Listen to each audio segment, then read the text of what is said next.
यो चाहिँ 12 mm plate यसरी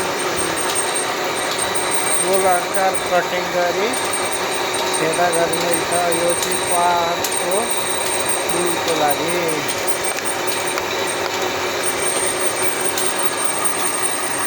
लागि अर्डर हो। यो काम धमाधम भइरहेको छ।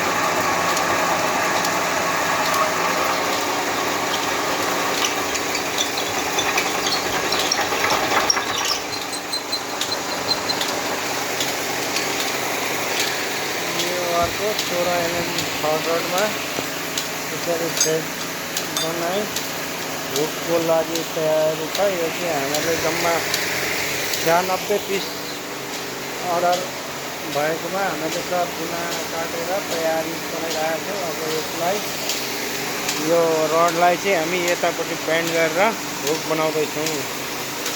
यतापट्टि बेन्ड गरेर यो साइडमा हुक बनाउँदैछौँ।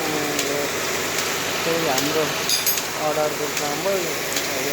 यो प्लेट पनि हामीले घेरा पारेर यहाँ एकदम तयारी दिनको लागि अवस्थामा पारिरहेको छौँ।